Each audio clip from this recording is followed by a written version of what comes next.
Assalamualaikum warahmatullahi wabarakatuh. Innal hamdalillah nahmaduhu wa nasta'inuhu wa nastaghfiruh wa na'udzu billahi min shururi anfusina wa min sayyiati a'malina. May yahdihillahu fala mudilla lahu wa may yudlil fala hadiya lahu. Nashhadu an la ونشهد أن محمدا عبده ورسوله. اللهم صل على سيدنا محمد وعلى آله وصحبه ومن والاه. أوصيكم ونفسي بتقوى الله فقد فاز المتقون. وقد قال تعالى في كتابه العزيز: يا أيها الذين آمنوا اتقوا الله حق تقاته ولا تموتن إلا وأنتم مسلمون. أما بعد فإن أصدق الحديث كتاب الله وخير الهدي هدي محمد صلى الله عليه وسلم وأوصف الأمور كلمة التقوى وإياكم ومحدثات الأمور فإن كل محدثة بدعة وكل بدعة ضلالة. Ikhwanul fillah rahimakumullah, bapak-bapak, ibu-ibu dan saudara-saudara sekalian yang dirahmati oleh Allah Subhanahu wa taala. Alhamdulillah, pada kesempatan malam ini kita bisa berjumpa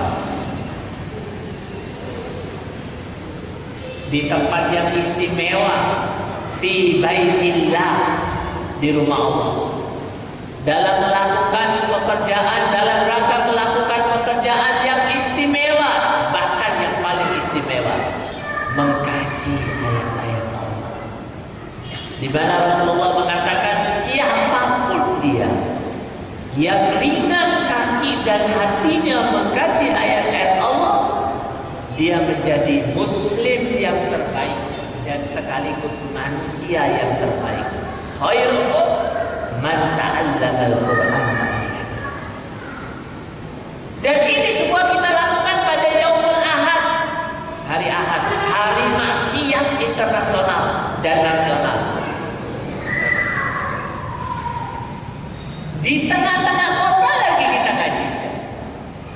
Mungkin kalau kita lihat kiri dan kanan, orang sibuk dengan maksiat, sibuk dalam kelalaian. Semata-mata karena rahmatnya kita dimudahkan untuk mengkaji ayat Allah.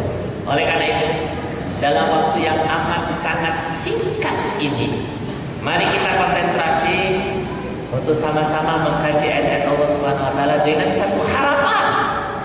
Semoga setelah kita meninggalkan majelis ini, kita mendapatkan manfaat, paling tidak 4 manfaat. Sebagaimana difirman oleh Allah Subhanahu wa taala di dalam ayatnya surat Jumu'ah ayat 2. Ada 4 cara yang dilakukan oleh Rasulullah supaya umatnya terbebas daripada kesesatan. Yatlu alaihim ayat wa yuzakkihim wa yu'allimuhumul kitaba wa yu'allimuhumul hikmah. Membacakan ayat. Nanti kita akan baca ayat itu. Wa yuzakkihim, sucikan hatinya. Wa yu'allimuhumul kitab, ajarkan Al-Qur'an. Wa yu'allimuhumul hikmah, ajarkan hadis Nabi. Maka sepulang dari majelis ini kita harus dapat 4: mendengar ayat Allah dibacakan, terutama ayat-ayat yang dahsyat, ayat-ayat yang sebenarnya wajib bagi setiap muslim untuk mengkaji. Cuman karena kesalahan teknis, ayat ini tidak dibacakan kepada kita.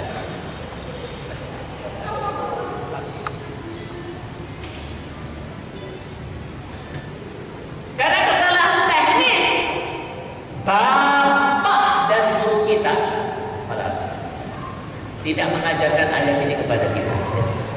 Mungkin bapak kita salah makan, terlalu banyak makan rambutan dan minyak. Ayat yang penting tidak diajarkan. Mari kita kaji, kita buka ayat yang semestinya diajarkan di khutbah Jumat, di kajian-kajian, tapi ditutup oleh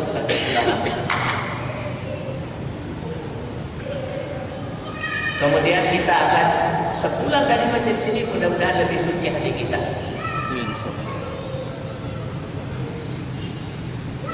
Karena Allah Subhanahu wa taala berfirman, "Yauma la yanfa'u malun illa yauma la yanfa'u malun wa la banun illa man atallaha biqalbin salim."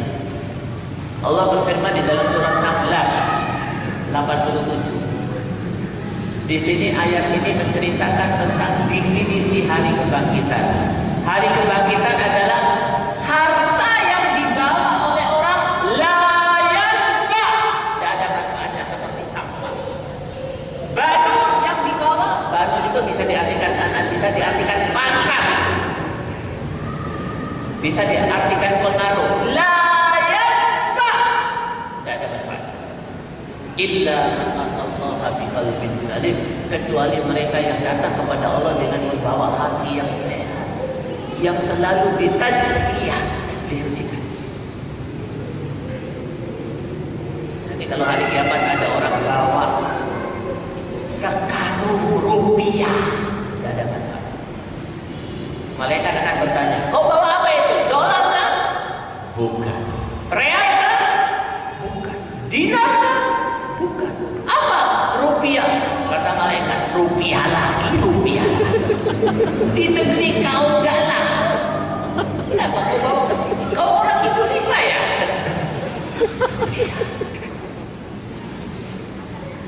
Di dalam kehidupan di dunia, orang dihormati karena harta. Saya ambil satu contoh. Kalau di hadapan bapak-bapak ini ada 3 orang kafir. Satu orang penghasilannya 1 bulan 300 juta. Yang satu orang penghasilannya 1 bulan 3 juta. Yang satu lagi penghasilannya 1 bulan 30.000. Siapa yang dihormati pertama kali? Yang dicium tangannya 300 juta. Yang 30.000 tak usah dilihat, habis waktu. Orang dihormati karena orang juga dihormati karena pengaruh.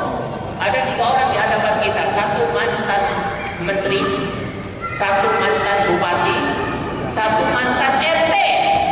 Siapa yang dihormati? Tapi di hadapan Allah, la yanfa, tidak ada manfaat. Yang bermanfaat hanya mereka yang membawa hati yang sehat. Mudah-mudahan kita sehat. Pulang dari acara 1 atau 2 jam. Yang ketiga, kita akan belajar Al-Quran. Mudah-mudahan dapat ilmu. Dan itu ilmu yang paling agung. Yang ketiga, mempelajari hadis.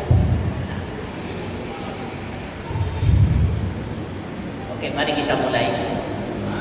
Saya wasiatkan kepada diri saya juga buat bapak-bapak sekalian, marilah kita tingkatkan takwa. Salah satu daripada tanda takwa, ya. Salah satu daripada tanda takwa. Sebenarnya orang yang bertakwa itu berusaha untuk mengumpulkan sebanyak mungkin ciri takwa. Makin banyak ciri takwa yang dia kantongi, makin tinggi derajat takwanya. Makin sedikit ciri takwa yang dia kantongi, makin rendah derajat takwanya. Dari sekian banyak ciri takwa, ada 1 ciri takwa yang sangat penting. Harus kita ambil dan kita sematkan ke dalam diri kita. Apa itu? Orang yang bertakwa selalu melakukan pekerjaan yang oleh ulama diistilahkan dengan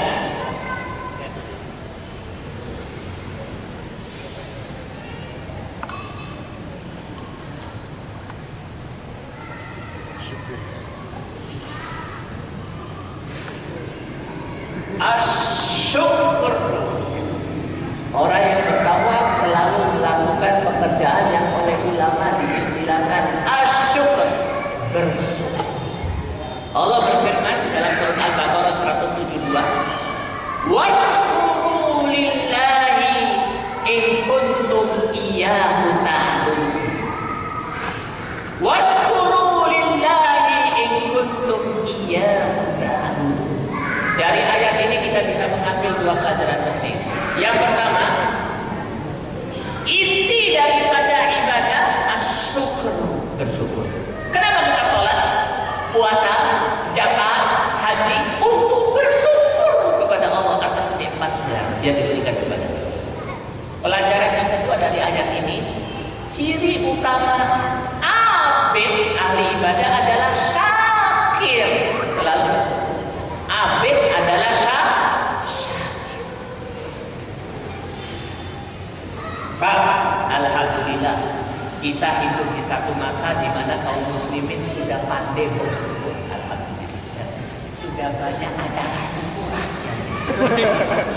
Sudah banyak alhamdulillah yang diucapkan. Cuman saya kadang yang disyukurinya salah.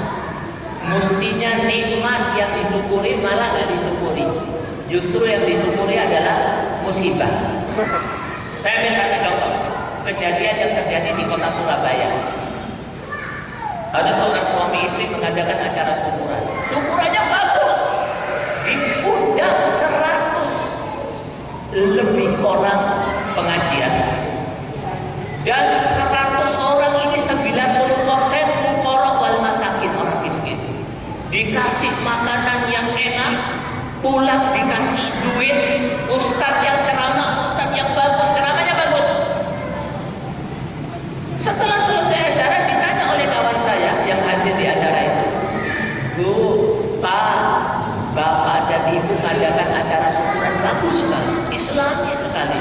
Kami ingin tanya, sebenarnya nikmat Allah apa yang sampai kepada Bapak dan Ibu sehingga Ibu mengadakan acara syukuran? Setelah mendengar jawabannya kami kaget. Apa kata sang ibu? Nah, alhamdulillah nah, kami mendapatkan nikmat yang besar. Nikmat apa, Bu? Itu nah, anak gadis kami satu-satunya. Alhamdulillah. Alhamdulillah 3 kali diucapkan. Alhamdulillah, alhamdulillah. Anak gadis kami satu-satunya terpilih menjadi nominator penyanyi KDI.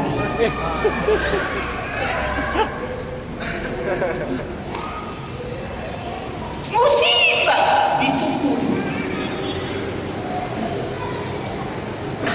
Anak gadisnya disuruh tampil di atas majelis, berpakaian seperti orang telanjang, berjoget dilihat oleh jutaan orang. Hanya musibah, tapi disyukuri. Ini potret kaum muslimin, syukurnya bagus, tapi alamatnya salah. Contoh yang kedua terjadi di kota di Jawa Timur, tidak perlu saya sebut nama kotanya. Acara syukuran juga, syukurannya mumtaz. Islami dipanggil ustaz, fuqara wal masakin dikasih duit, dikasih makanan. Tapi setelah kami tanya, mendengar jawabannya, kami kaget. Bu, kenapa mengadakan acara syukuran? Apa kata sang ibu? Alhamdulillah nah 3 kali. Pak itu biasanya suami saya. Pak mendapatkan nikmat besar. Apa, Bu? Terpilih menjadi bandar judi togel sekabupaten.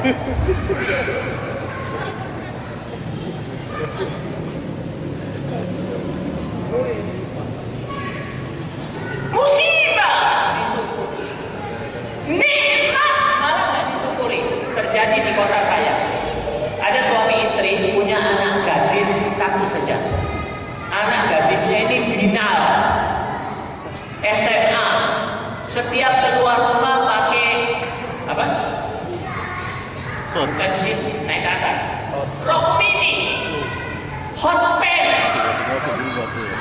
Setiap malam keluar, temannya teman pria merokok.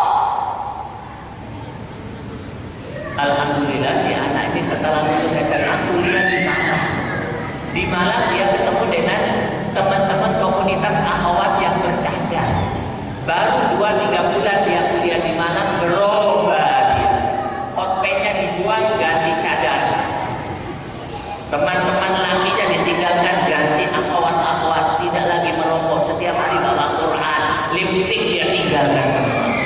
Pada saat liburan semester dia pulang ke rumahnya. Waktu dia ketok pintu rumahnya, dibuka oleh ibunya. Apa kata ibu?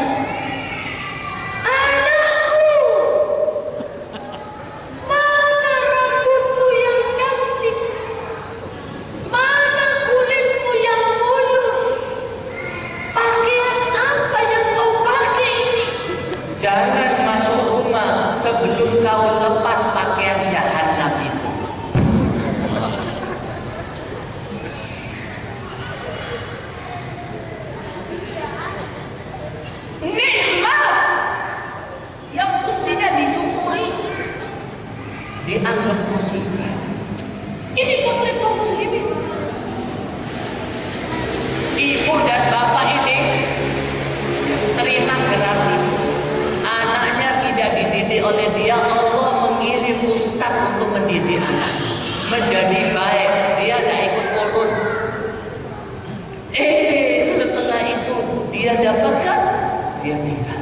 dia anggap sebagai musibah yang memalukan.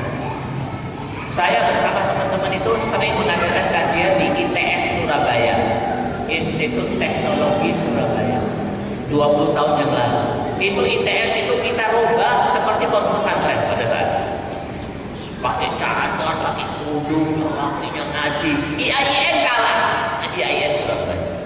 20 tahun yang lalu, sekarang sudah berubah. Karena ada serangan dari neo sosialis, neo pluralis yang merusak ITS. Itu kasihan mereka. Setelah pulang ke desanya, kan rata-rata dari kota-kota di luar Surabaya, sampai di desanya tidak boleh masuk rumah oleh ibu bapaknya karena anaknya pakai kerudung. Padahal apa kata Allah Subhanahu Wa Taala? Mari kita buka surat 554. Ayat ini diakhiri satu kalimat yang sangat istimewa yang bunyinya dzalika fadlullahi yu'tihi man yasha wallahu wasi'un alim. Itulah karunia besar yang diberikan oleh Allah kepada siapa saja yang Allah pilih. Allah tidak memilih kecuali sedikit orang. Barang siapa yang mendapat karunia ini, dia orang yang paling berbahagia. Siapakah yang dipilih? Bisa bapak atau ibunya, bisa anaknya. Pilihannya apa? Allah berfirman dalam ayat 554, ya ayyuhalladzina amanu may yartadda minkum an dinihi fasawfa ya'tillahu biqaumin yuhibbuhum wa yuhibbunah adillatin 'alal mu'minin a'izzatin 'alal kafirin yujahiduna fi sabilillah wa la yakhafuna lawmata laim. Bapak dan ibu, anak-anak sekalian, apabila orang-orang Islam pada murtad meninggalkan Islam, apa kata Allah? Jangan khawatir, aku akan munculkan generasi muda. Yang generasi muda itu yang akan memperjuangkan Islam, mengembalikan Islam kepada kemuliaannya. Generasi muda tersebut mempunyai 5 ciri. Yang pertama, dia cinta kepada Allah, Allah cinta kepadanya. Kasih sayang sesama mukmin, benci terhadap orang kafir, berjihad di jalan Allah dan tidak takut menghadapi celaan siapa saja yang mencela. Kalau bapak dan ibu punya anak seperti itu, bapak dan ibu termasuk suami dan istri yang paling berbahagia di muka bumi ini karena mendapat karunia besar. Kalau anak kita beda dengan anak-anak yang lain, anak lain setiap malam minggu naik motor kebun, anak kita bawa Quran. Yang anak lain ke klub, anak kita ke masjid. Anak lain minum obat, anak kita menangis sambil sholat. Anak kita pakai cadar. Itulah karunia. Nggak disyukuri, dianggap memalukan. Itulah fakta. Nah, sekarang saya akan menyampaikan bagaimana cara mensyukuri nikmat Allah yang benar.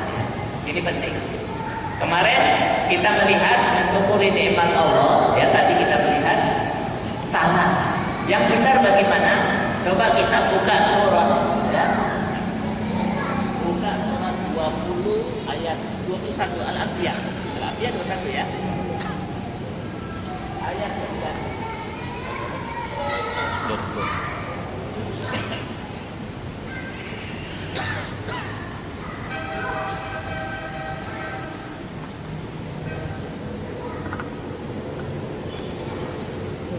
Sebelum kita membaca ayat ini, kita akan menceritakan latar belakang yang diceritakan oleh ayat ini.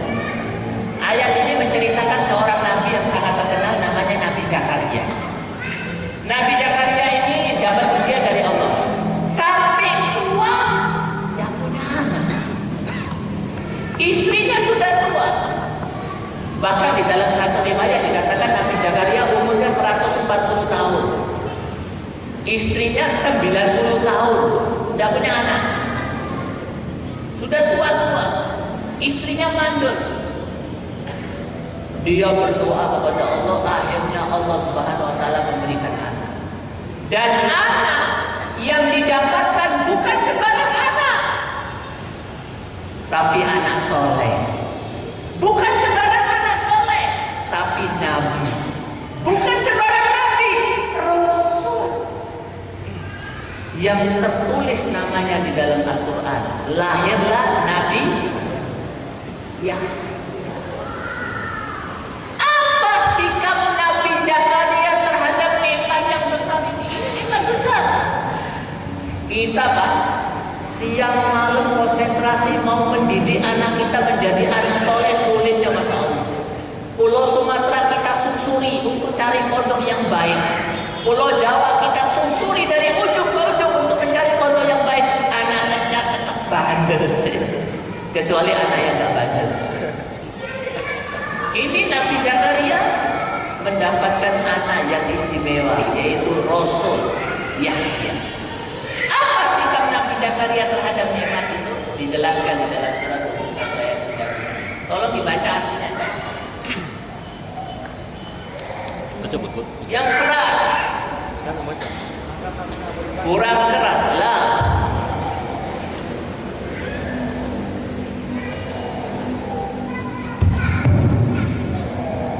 Maka kami kabulkan doanya dan kami anugerahkan kepadanya Yahya, dan kami jadikan istrinya dapat mengandung. Sungguh mereka selalu bersegera dalam mengerjakan kebaikan, dan mereka berdoa kepada kami dengan penuh harap dan cemas, dan mereka orang-orang yang khusyuk kepada kami.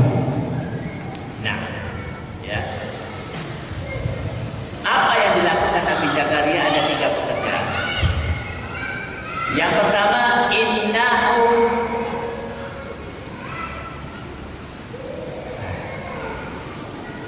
surah 21. Karena kota Medan ini macet, ya, jadi lupa saya beberapa ayat.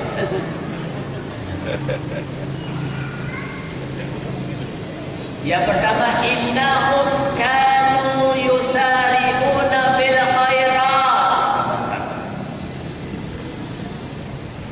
Yang kedua, wa yad'unana raghaban wa rahaban. Nomor 3, wa kanu lana khashi'in. Yang dilakukan Nabi Zakaria dan istrinya. Innahum kanu yusari'una fil khairat. Ini syukurnya kepada Allah. Apa itu? Terus berkonsentrasi melakukan kebaikan. Karena dia sudah mendapatkan ini. Nanti kita akan bahas kebaikan itu apa sih. Innahum kanu yusari'una fil khairat. Yang kedua, wa yad'unana raghaban wa rahaban. Siang malam berdoa dengan menangis, dengan rasa takut dan harap cemas. Yang ketiga, wa kana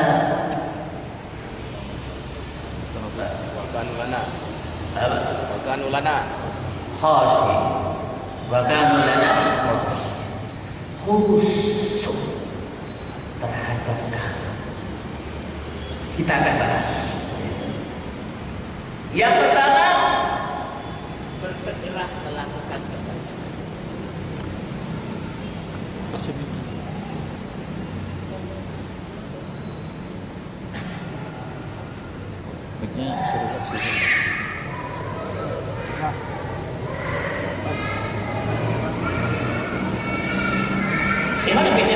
Allah bersegera melakukan kebaikan,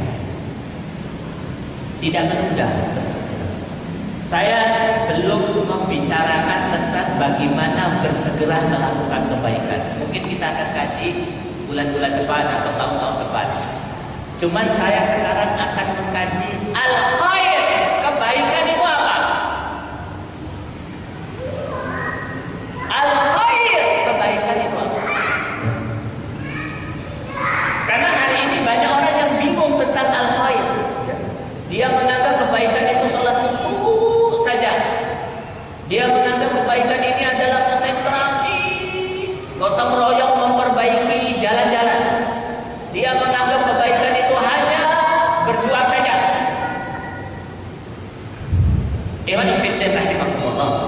Kalau kita melihat sejarah para salafus saleh, maka kita akan sampai kepada satu kesimpulan bahwa para salafus soleh di dalam melakukan kebaikan mereka selalu bersikap tawazun. Apa itu tawazun? Menjaga keseimbangan.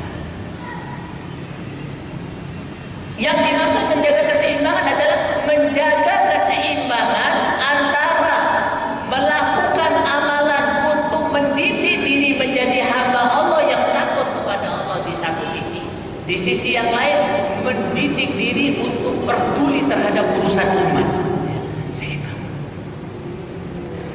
Mereka tidak berada di dalam salah satu dua titik ekstremitas. Hanya konsentrasi sholat dikit, tapi tidak peduli terhadap urusan umat. Tidak. Begitu juga sebaliknya. Mereka tidak konsentrasi di dalam urusan umat, melupakan pembinaan diri dan sana. Digambarkan kalau mereka itu malam hari seperti apa ya istilahnya, ahli ibadah, seperti pendeta menangis di atas sejadah. Ada seorang ulama solihin namanya Fudail bin Iyad. Fudail bin Iyad ini punya satu keanehan. Setiap habis sholat isya sampai subuh, pekerjaan yang selalu dia lakukan menangis. Beda dengan kebanyakan kaum muslimin hari ini, mulai ba'da isya sampai subuh Liga Inggris. Ini Fudail bin Iyad menangis. Ditanya oleh muridnya, "Ya Aba Abdillah, limadza tabki?" Wahai Abu Abdillah, kenapa kau di setiap habis sholat isya sampai subuh menangis? Kami pun menjadi sedih melihat tangisanmu. Tanya muridnya. Apa kata Fudail bin Iyad? Diam, Fudail diam. Jadi jawab. Ditanya oleh muridnya, apakah guru melakukan dosa? Dijawab oleh beliau, wallahi. Sambil mengatakan itu beliau ambil pasir di angkat tinggi. Pasir yang ada di tanganku ini lebih berat daripada dosa yang aku lakukan. Kalau aku melakukan dosa dan aku bertobat di hadapan Allah sambil menangis, Allah pasti akan mengabulkan doaku dan tobatku, dosaku hapus. Karena Rasulullah bersabda, "At-taibu minad dambi kama la dambala." Orang yang tobat terhadap dosanya seperti orang yang tidak berdosa. Aku menangis bukan karena dosa. Kalau aku melakukan dosa, insya Allah akan diampuni oleh Allah. Terus kenapa aku menangis? Apa kata Fudail bin Iyad? Aku menangis karena satu hal. Apabila dia menempel pada diriku, walaupun aku tobat, menangis, mengeluarkan air mata darah, Allah tidak akan mengampuni. Apa itu? Sesuatu yang apabila menempel pada diriku, seluruh prestasi duniaku tidak ada manfaatnya di hadapan Allah. Apa itu? Sesuatu yang membuat menangis pendahuluku, para sahabat, para tabi'in dan sholihin. Ya guru, apa itu? Dijawab oleh Fudail bin Iyad, aku menangis karena satu hal. Dia menyebut dengan satu kalimat, su'ul khatimah. Aku menangis, aku tak nanti akhir kehidupanku jelek menurut Allah dan Rasul. Su'ul khatimah.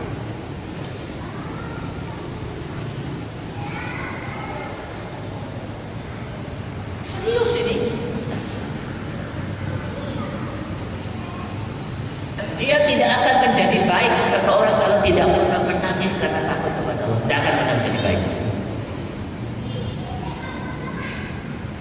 Menangis. Oke, ya. Al-khair.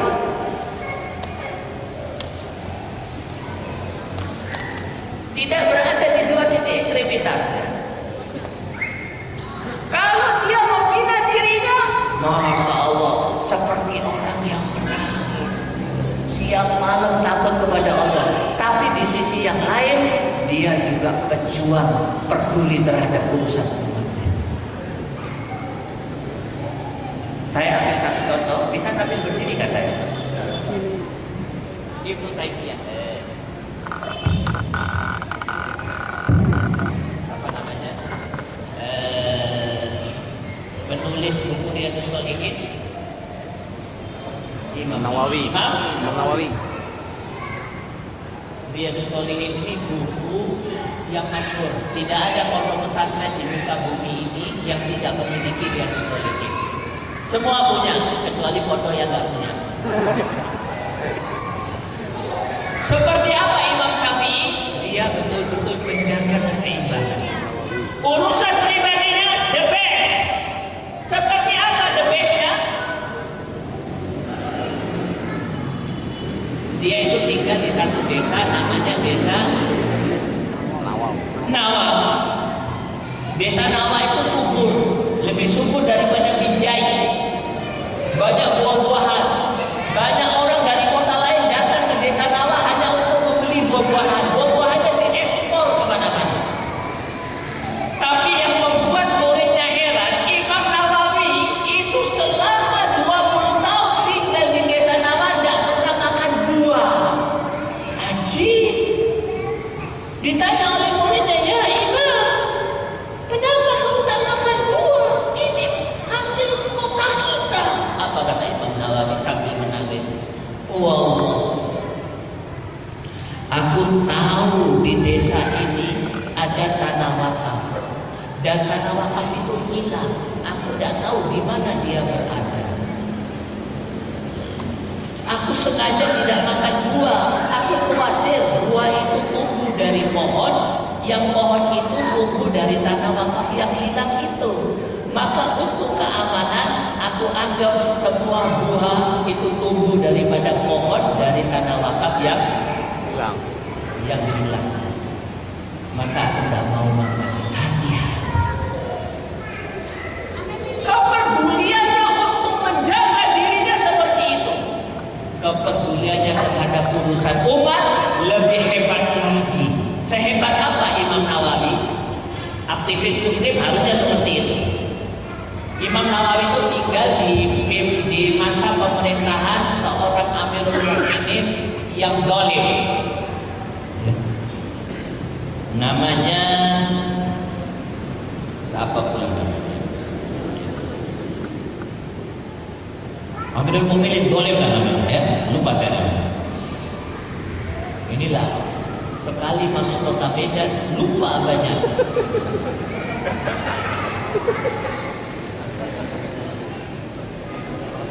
Si Amirul Mukminin ini, pemimpin ini, dia mengumpulkan seluruh ulama dan minta kepada seluruh ulama membuat fatwa, menandatangani fatwa yang membolehkan dia mengambil harta kaum muslimin untuk kepentingan membangun bala tentara untuk melawan Romawi. Semua ulama tanda tangan. Dilihat. Ulama dari Binjai tanda tangan bagus. Dari Medan tanda tangan. Dilihat ternyata ada satu ulama tidak mau tanda tangan. Imam Nawawi. Panggil Nawawi. Dikirim utusan panggil, datang Imam Nawawi. Ada apa? Imam Nawawi, assalamualaikumnya tidak. Ya Amirul Mukminin. Assalamualaikum. Dia sebut namanya. Fulan, ada apa? Padahal ini Amirul Mukminin. Biasanya orang Amirul Mukminin, Fulan, ada apa? Nawawi, kata Amirul Mukminin. Aku lihat kau tidak tanda tangan terhadap fatwa. Ini untuk kepentingan membangun bala tentara. Aku butuh dana umat. Dijawab oleh Imam Nawawi sambil dia tunjuk tangannya. Kau, aku tahu kau bunuh budak. Allah muliakan kau menjadi orang merdeka. Allah muliakan kau menjadi Amirul Mukminin, dan Allah muliakan kau menjadi orang yang paling kaya di antara. Saking kayanya kau mempunyai 70 budak, semuanya berpakaian mewah. Kau,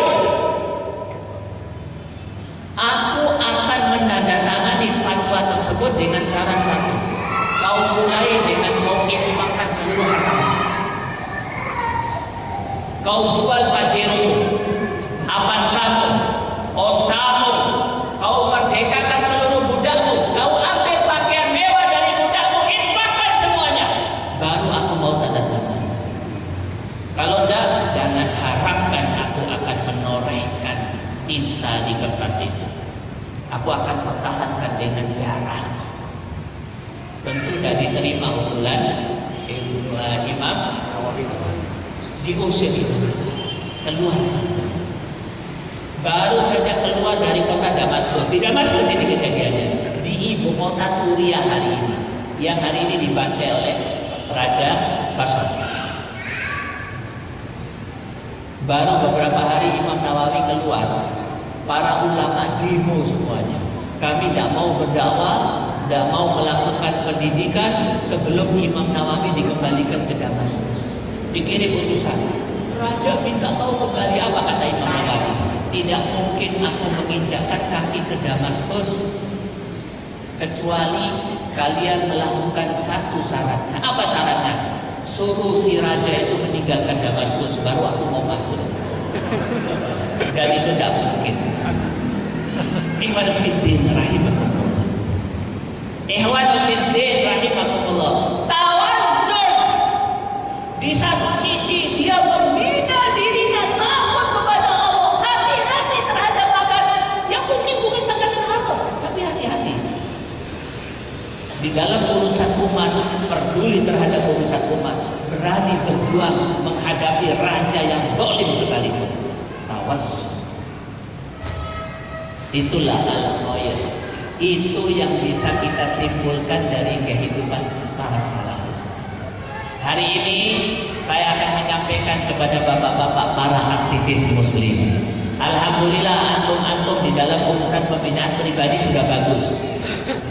Sudah banyak yang menangis di dalam sholat tahajudnya. Sudah banyak yang hafal Quran.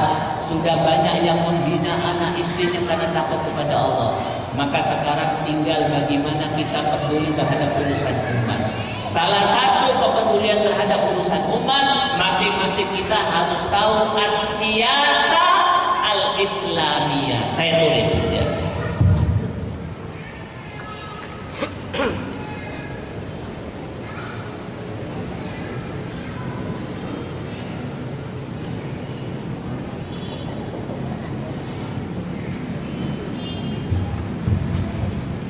Politik Islam. Setiap kita harus ambil perhatian terhadap politik Islam. Bukan politik praktis loh ini, hati-hati ya. Bukan bergabung pada partai politik loh ini. Bukan bergabung pada partai kesandung sapi loh ini. Bukan.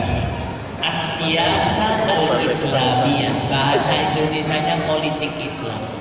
Kalau bergabung dengan partai politik itu namanya politik kumpul itik-itik. Apa itu as-siyasah al-islamiyah? Pak, kalau kita bicara politik, maka politik mengandung dua unsur yang paling penting. Politik. Unsur yang pertama, hukum. Unsur yang kedua, kepemimpinan. Itu politik, ya. Hukum dan kepemimpinan. Islam punya politik Islam. Hukum Allah Subhanahu wa taala. Kepemimpinan Allah, Rasulnya dan mukmin. As-siyasah al-Islam. Saya sebenarnya akan membahas panjang lebar, tapi karena ini kajian singkat, saya akan bahas singkat saja. Tetapi mudah-mudahan kita bisa memahami. Mari kita mendalami dua as-siyasah al-Islam. Yang pertama hukum, ya. Mari kita lihat. Al-hukum.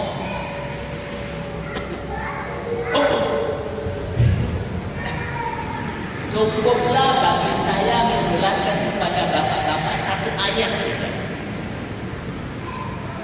Coba buka surat 4 ayat 65. Saya minta satu orang baca ayat.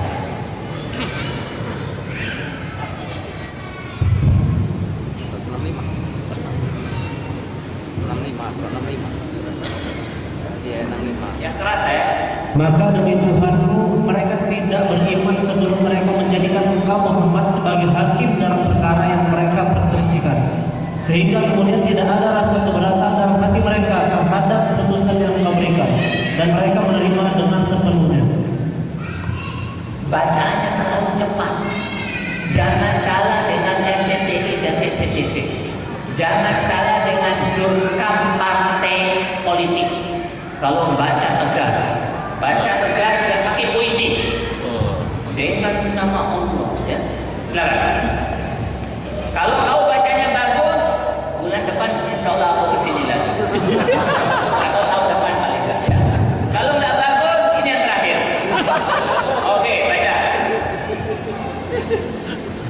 Maka demi Tuhanmu, Ya. mereka tidak beriman sebelum mereka menjadikan engkau Muhammad sebagai hakim dalam perkara yang mereka perselisihkan, sehingga kemudian tidak ada rasa keberatan dalam hati mereka terhadap putusan yang engkau berikan, dan mereka menerima dengan sepenuhnya.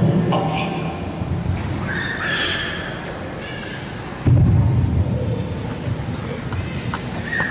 Ini ayat istimewa. Ayat ini mestinya diajarkan oleh bapak kita waktu kita SD.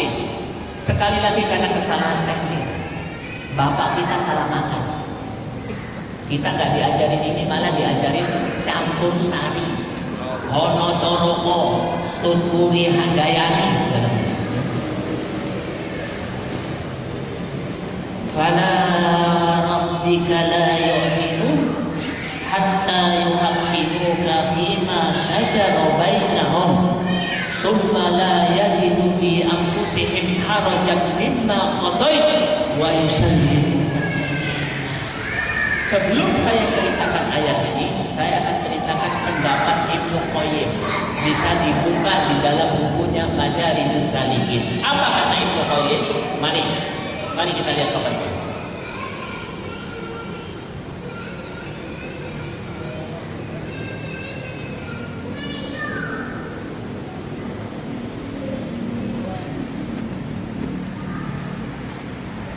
Ibnu Qayyim mengatakan bahwa adab atau akhlak itu ada 3. Ya, saya tulis bahasa Inggris saja ya.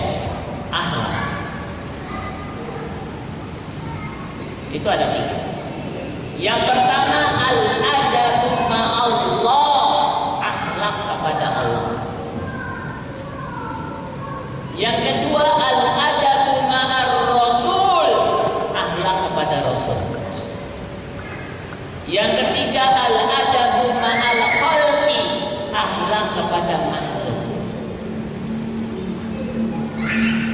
Akhlak pada makhluk itu kepada bapak, ibu, orang tua, guru, tamu, suami, istri, dan sebagainya. Kita akan bahas yang pertama ini, akhlak kepada Allah. Contoh akhlak kepada Allah ini kata ulama, adabur raf'il basar fis shalah. Waktu sholat tidak boleh lihat ke atas, itu akhlak kepada Allah. Tidak boleh, harus lihat ke bawah, lihat tempat sujud. Ini akhlak.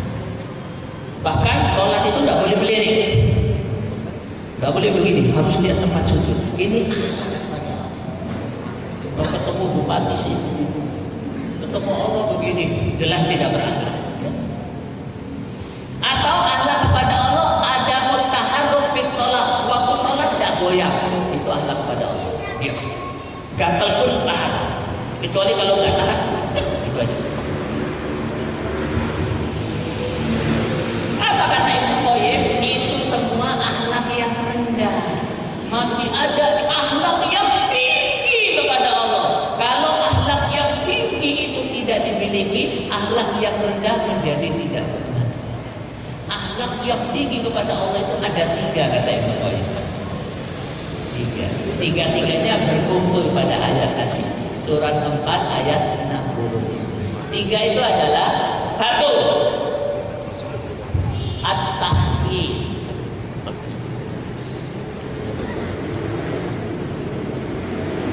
Yang kedua, adamul haraj. Yang ketiga, at-taslim.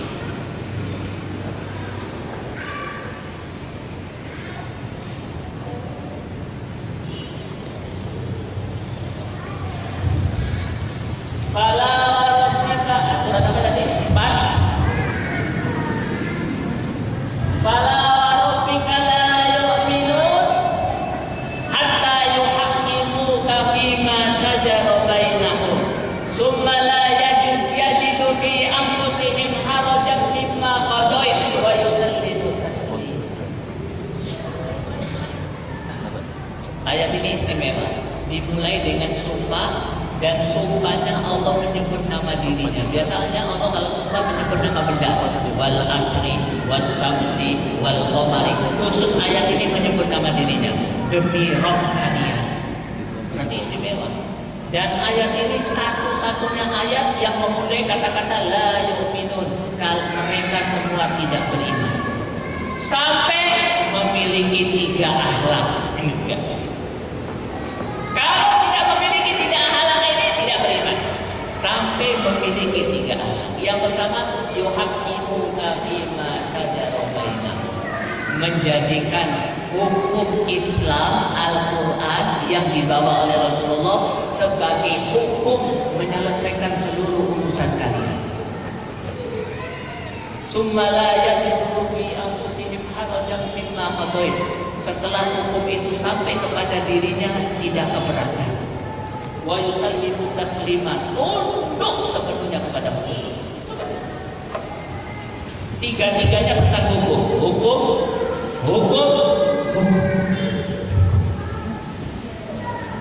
Tidak boleh ditawar. Karena ada kata-kata la yu'minun, tidak beriman kalian berdua. Pak, sholat itu masih bisa ditawar. Kalau tidak bisa sholat ke masjid, di rumah.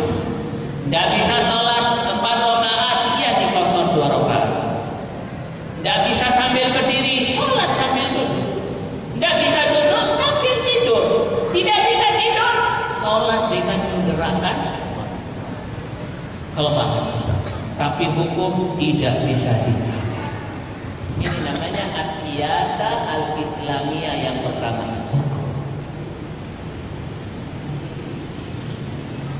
Maka sebagai aktivis muslim kita harus tawasul, tunduk menangis di hadapan Allah di malam hari, di siang hari, peduli terhadap politik Islam, yaitu tidak ada hukum kecuali hukum Allah. Dan boleh ditawar. Saya rasa cukup. Saya akan masuk kepada as-siyasah al-islamiyah yang kedua. Ini juga dahsyat, kepemimpinan.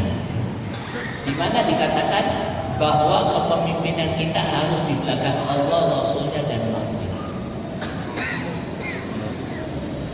Saya akan bacakan satu ayat. Ayat ini ayat dahsyat. Mestinya waktu kita sebelum akhir balik sudah mendengar ayat ini. Baru sekarang alhamdulillah, terlambat lebih baik daripada tidak sama sekali. Coba tolong bacakan ya. Yang suaranya kayak presenter RCTI. Kalau kau bagus lagi, bacakan. Surat Al-Fan ayat. Belum ngomong apa-apa nih. Belum ngomong apa-apa.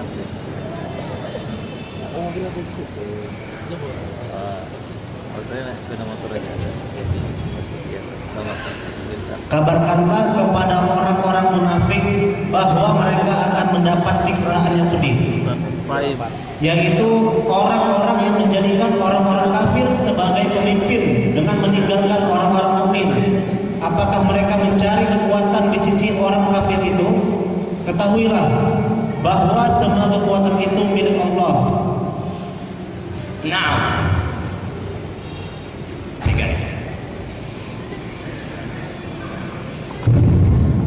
Basyiril munafiqina bi'anna lahum 'adzaban aliman alladhina yattakhiduna al-kafirina awliya'a min dunil mu'minin ayabtaghuna 'indahumul 'izzah fa innal 'izzata lillahi jami'an. Surat An-Nisa 138-139. Ayat ini istimewa. Dimulai kata-kata berilah kabar gembira. Dan anehnya kabar gembiranya itu adab yang pedih. Biasanya kabar gembira itu adalah surga. Dan kabar gembira ini diberikan kepada orang munafik. Aneh. Mestinya kabar gembira itu kepada orang munafik.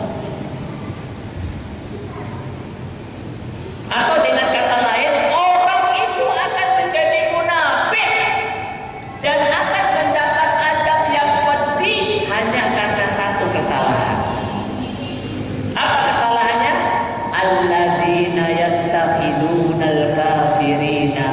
awliya min dunil mu'minin, yaitu mereka menjadikan orang kafir sebagai pemimpinnya, berada di bawah kepemimpinan atau politik, bukan politik Islam, karena politik Islam mengajarkan kepemimpinan ada di belakang orang, ada di tangan orang.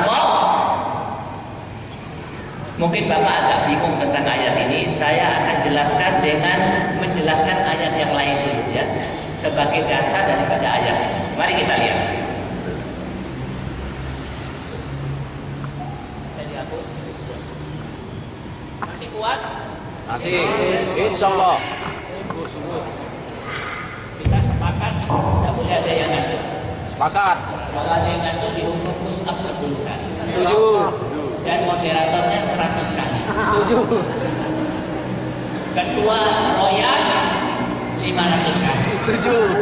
Maka kalau kalian cinta sama mereka berdua, jangan ngantuk. Ya. Dan orang yang ngantuk itu wajahnya menakutkan.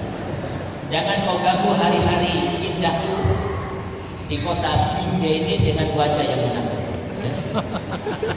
Mari kita lihat. Ini ayat istimewa. Ini ayat akidah. Mari kita lihat.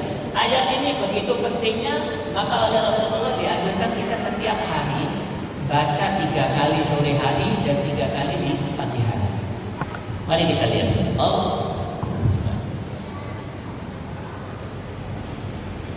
Allah berfirman, tolong buka surat 257.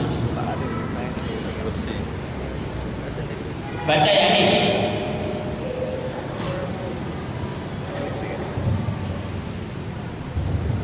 Yang keras. Yang keras. Allah pelindung orang yang beriman. Dia mengeluarkan mereka dari kegelapan kepada cahaya iman. Dan orang-orang yang kafir pelindung-pelindungnya adalah setan, dan mengeluarkan mereka dari cahaya kepada kegelapan. Mereka adalah penghuni neraka. Mereka kekal di dalamnya. Ayat ini menceritakan manusia di muka bumi ini hanya terbagi menjadi 2 kelompok. Kelompok yang pertama namanya kelompok mukmin.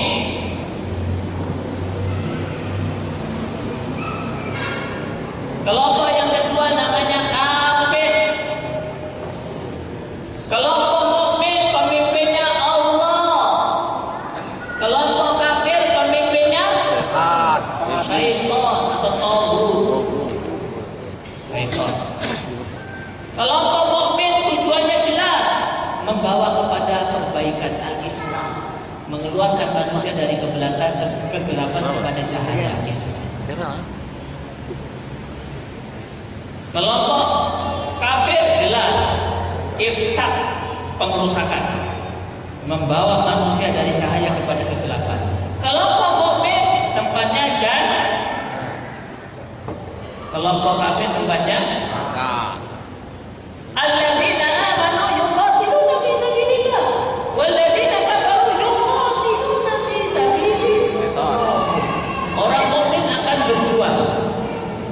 Puncak perjuangannya mereka mengerahkan seluruh potensinya untuk melawan orang kafir. Ayat ini. Ini ayat. Orang kafir akan berjuang pada puncak perjuangannya, berjuang berperang melawan orang kafir. 2 kelompok tidak bisa ketemu. Orang mukmin harus di sini, orang kafir harus di sini. Kemudian timbul pertanyaan, Ustaz, bolehkah orang mukmin jalan-jalan ke sini? Salah kamar. Coba. Ayat tadi menjawab. Surat 4 ya. 138, 139. Jawabannya tidak boleh. Kalau orang mukmin jalan ke sini, maka dia akan menjadi dan azabnya azab yang serius ya. Serius tuh. Ayat serius ini tidak pernah kita dengarkan. Tidak disampaikan di masjid Mahajid. Kenapa ini? Ada yang salah.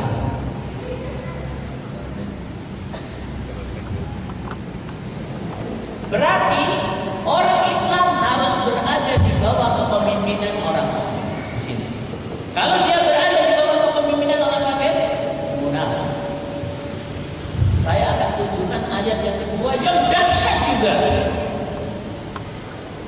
kami tidak membawa kecuali yang dahsyat-dahsyat. Kau baca lagi. Ingat puisi. Surah 2 166 167. Agak cepat Pak. Yang enak supaya tidak ngantuk mereka. Waktu saya 35 menit. Yaitu ketika orang-orang yang diikuti berlepas tangan dari orang-orang yang mengikuti, dan mereka melihat azab, dan ketika segala hubungan antara mereka terputus, dan orang-orang yang mengikuti berkata, sekiranya kami mendapat kesempatan kembali ke dunia, tentu kami akan berlepas tangan dari mereka, sebagaimana mereka berlepas tangan dari kami. Demikianlah Allah memperlihatkan kepada mereka perbuatan mereka yang menjadi penyesalan mereka, dan mereka tidak akan keluar dari api neraka. Saya merasa perlu untuk menyampaikan. Masih ada 50 ayat yang seperti ini atau menjelaskan hal seperti itu. Tapi kita cukupkan ayat yang terakhir ini. Saya merasa perlu menyampaikan karena ini al-khair.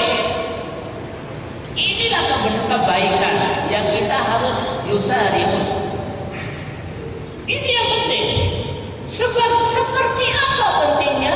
Tadi sudah kita bacakan ayat dahsyat. Ayat ini menceritakan surat apa tadi? Surat 2 ayat 166 167. Ayat ini menceritakan kepada kita ya, ayat ini menceritakan bahwa ini neraka. Orang masuk neraka itu berkelompok. Masuk jannah juga berkelompok. Waktu masuk neraka dipimpin oleh pimpinannya. Ayat ini menceritakan pemimpin yang dipilih di dunia, yang nampak manis mukanya di dunia, yang membeli kepemimpinan dengan senyuman dan duit, yang mengemis suara dari orang lain, ternyata di hadapan Allah menjadi pengkhianat nomor wahid. Di mana ayat itu berbicara ittabarra'al ladzina tubi'u minal ladzina taba'u wa ra'ul adaba wa taqatta'at bihimul asbab.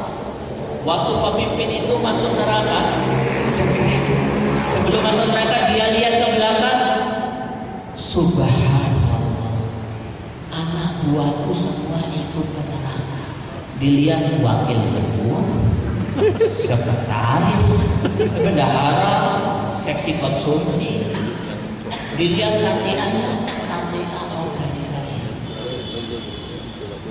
Maka dia berkata di hadapan Allah, ya Allah, kalau aku masuk neraka karena salahku. Kalau mereka anak buahku masuk neraka bukan karena salahku, ya Allah, salah dewe nyoblos aku. Salah dewe takut karo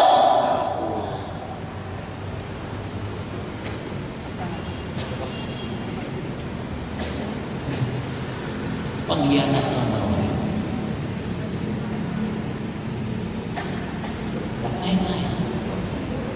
Apa yang terjadi di ayat yang 167 ini? Penyesalan daripada anak buahnya. Ya Allah, kalau kami tahu pemimpin kami seperti ini, kami tidak akan taat kepada dia. Tapi nasi sudah menjadi bubur. Kemudian ayat ini diakhiri satu kalimat yang membuat semua orang menangis apabila membacanya. Apa kata ayat? Kata Allah, wa ma hum bikharijina minan nar. Mereka tidak akan dikeluarkan dari api neraka. Allah. Siapa mereka itu? Orang Islam.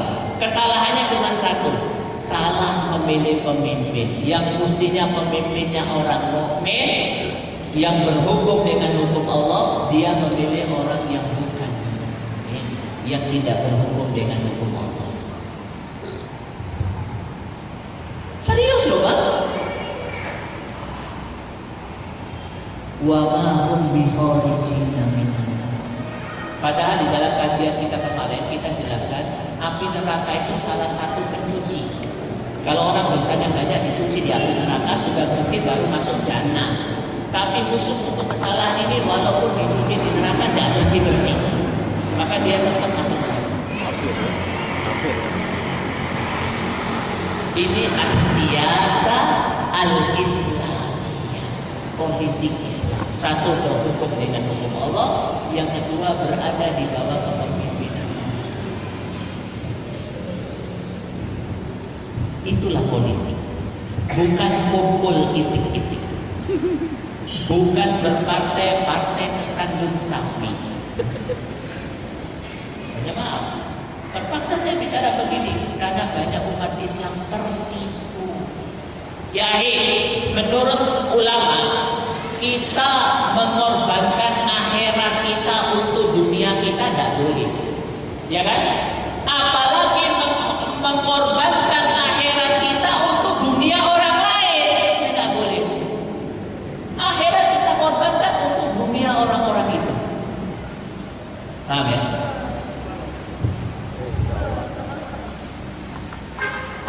Kenapa banyak kaum muslimin tertipu akhirnya jalan ke sini? Tertipu karena dua hal. Karena dua hal. Dua hal ini produk terbaik yang diproduksi oleh manusia di zaman modern, kata mereka. Padahal 180 derajat bertolak belakang dengan Al-Quran dan Islam.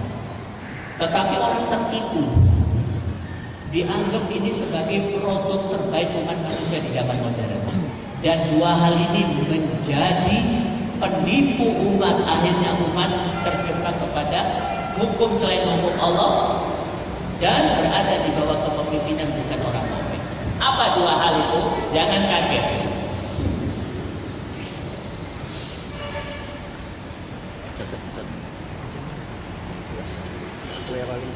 Yang pertama, ad-demokratia, demokrasi.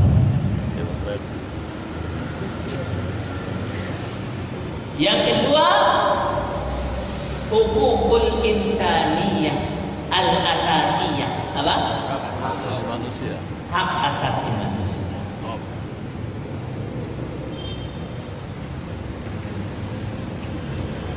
Yang ini tidak akan saya bahas karena kalau ini dibahas bisa sampai subuh kita tinggalkan dulu. Kita bahas 5-6 tahun yang akan datang. Kita bahas dulu ini hak asasi manusia.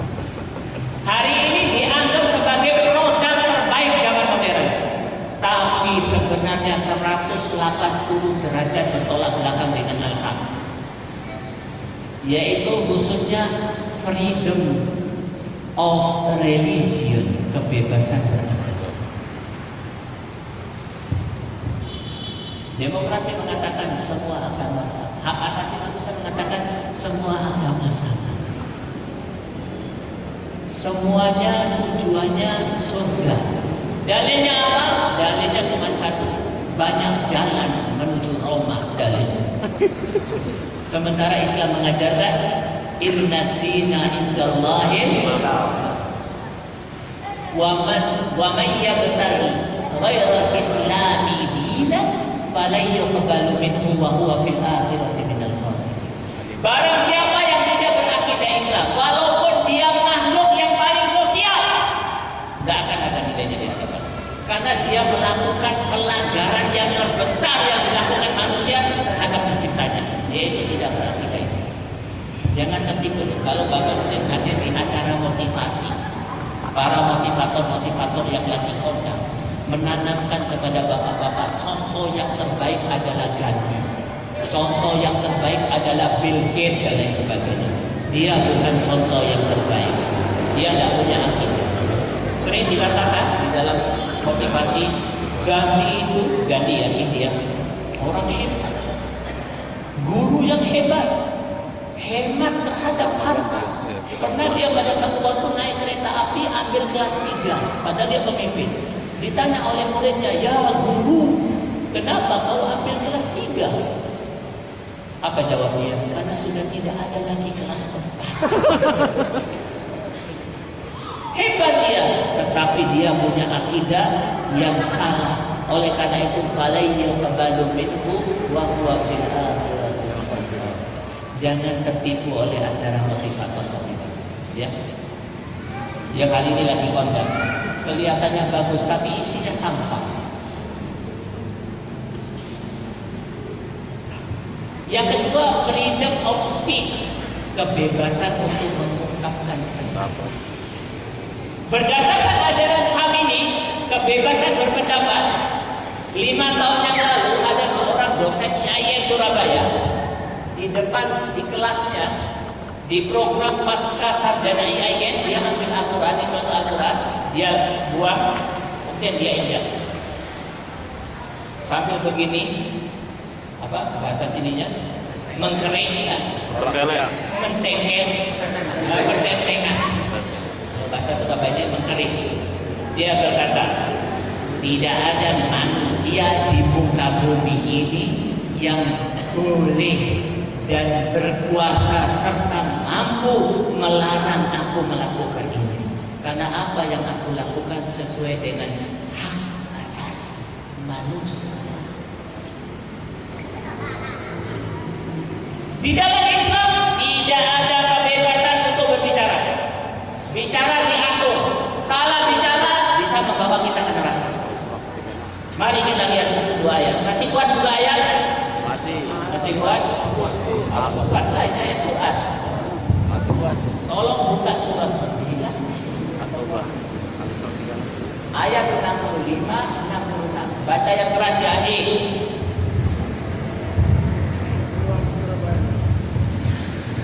Dan jika kamu tanyakan kepada mereka, niscaya mereka akan menjawab, sesungguhnya kami hanya bersenda gurau dan bermain-main saja. Katakanlah, mengapa kepada Allah dan ayat-ayatnya serta Rasulnya kamu selalu berolok-olok? Tidak perlu kamu meminta maaf, karena kamu telah kafir setelah beriman. Nah, cukup. Masya Allah.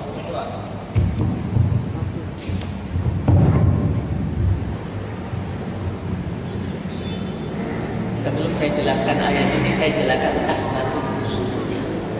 Datang 3 orang mujahidin di hadapan Rasulullah.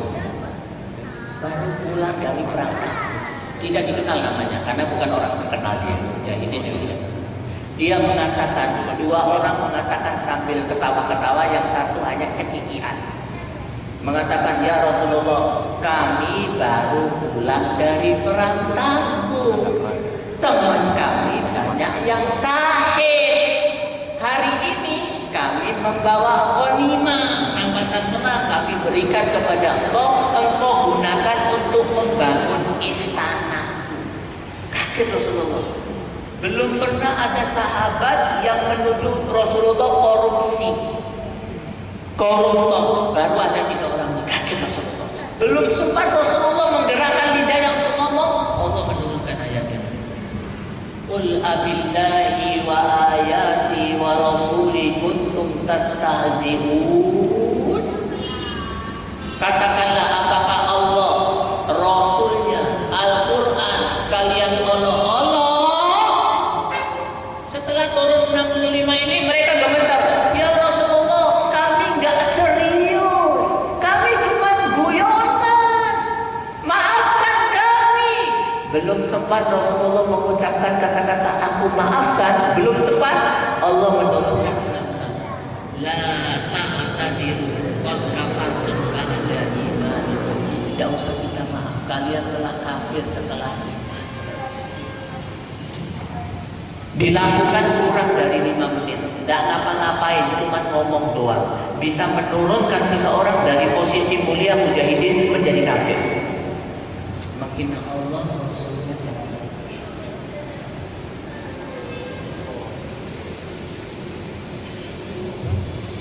Tidak ada kebebasan berbicara di dalam Islam, semua diatur. Hak asasi manusia mengatakan freedom of speech. Jelek ini hak asasi manusia.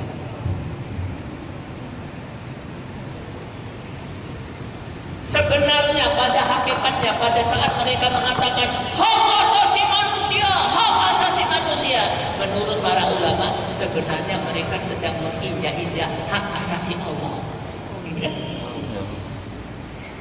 Tidak pernah kita mendengar di televisi hak asasi Allah.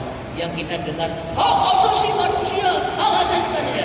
Pada saat dia menjunjung tinggi hak asasi manusia, dia sedang menginjak hak asasi Allah. Apa itu Allah, 3 di antaranya mari kita lihat.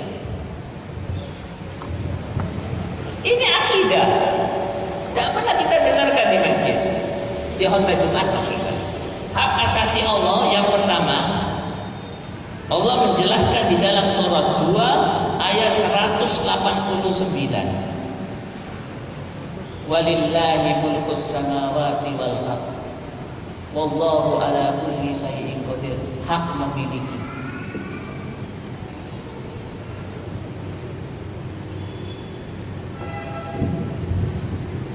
Semua yang ada di alam semesta ini. Istri kita milik Allah. Duit kita milik, anak kita milik, diri kita milik Allah. Kita punya apa? Yang kita miliki satu saja, tidak punya apa-apa.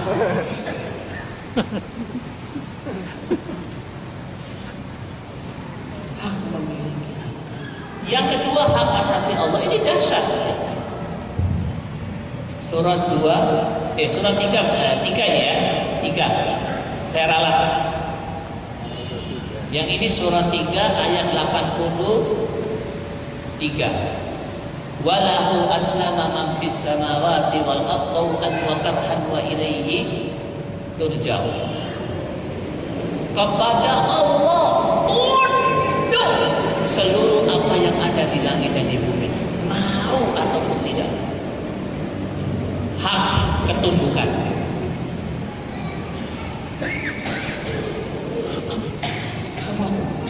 Mau ataupun tidak, termasuk kita tunduk. Kalau kita tahu-tahu sakit mati, tunduk pada petunjuk. Mau tidak sakit tidak bisa, mau hidup terus tidak bisa, tunduk. Dan yang ketiga, hak asasi Allah. Masih banyak hak milik Allah, lebih dari berpuluh-puluh. Saya ambil yang penting ya. Di antara yang penting tentunya. Surat 51 ayat 56. Wa ma khalaqtul jinna wal insa illa liya'budun. Hak diibadahi. Hak peribadatan.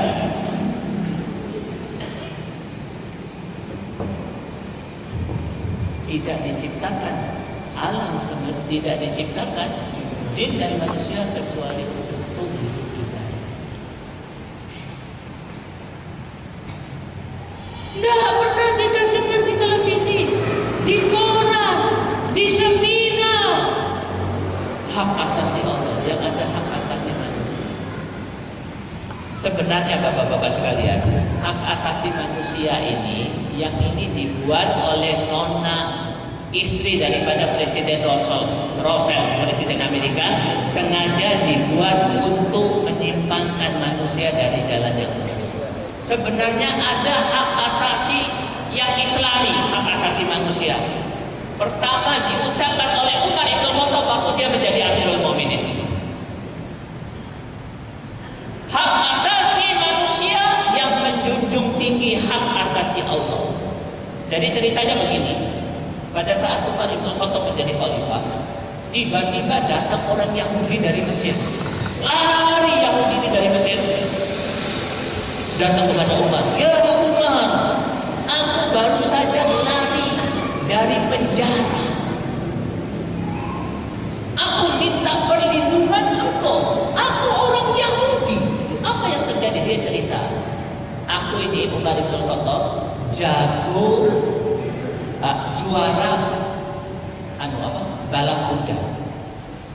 Pada saat itu terjadi perlombaan balap kuda antara aku dengan anak daripada gubernur Mesir. Gubernur Mesir itu sahabat utama Amr bin As.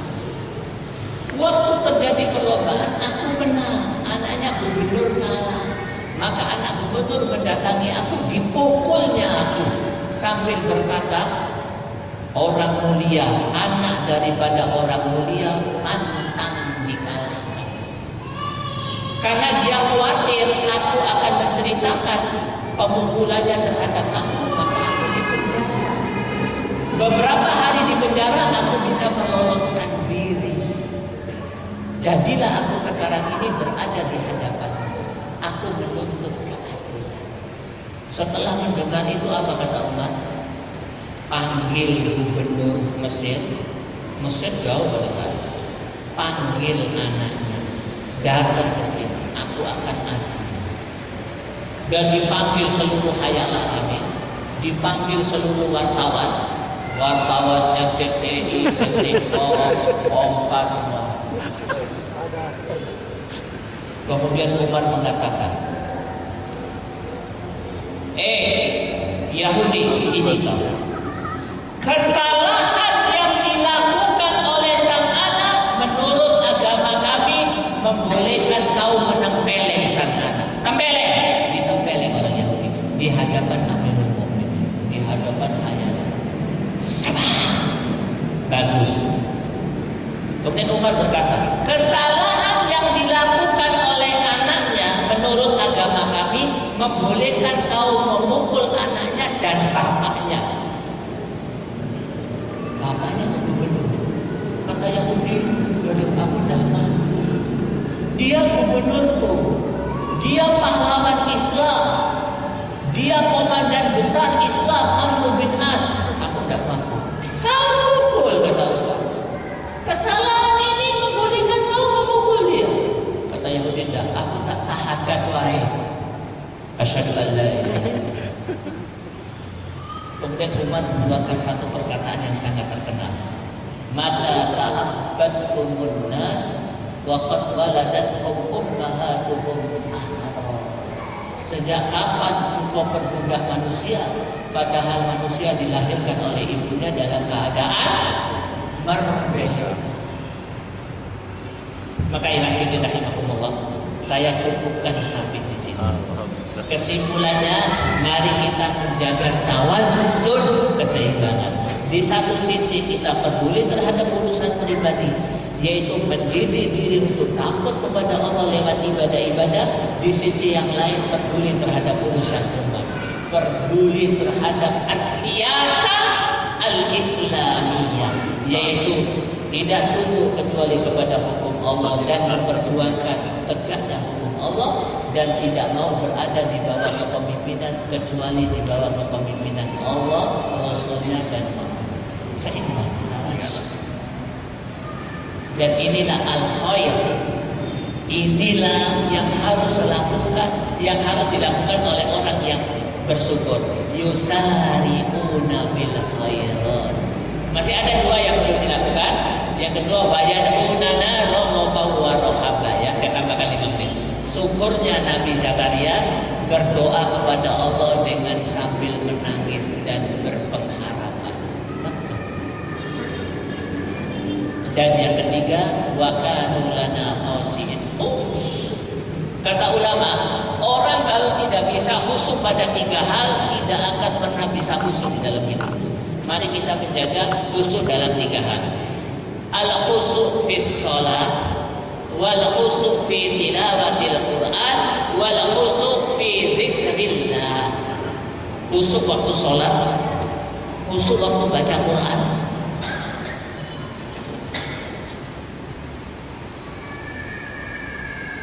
Khusyuk waktu zikir kepada Allah SWT. Kalau ini kita lakukan, maka kita termasuk antara orang-orang yang melakukan al-khair dan orang yang bersyukur kepada Allah SWT. Mungkin itu saja yang perlu saya sampaikan. Mudah-mudahan apa yang saya sampaikan bisa memberikan manfaat bagi diri saya juga buat semuanya. Selanjutnya saya serahkan kepada Raisul Majlis. Mungkin ada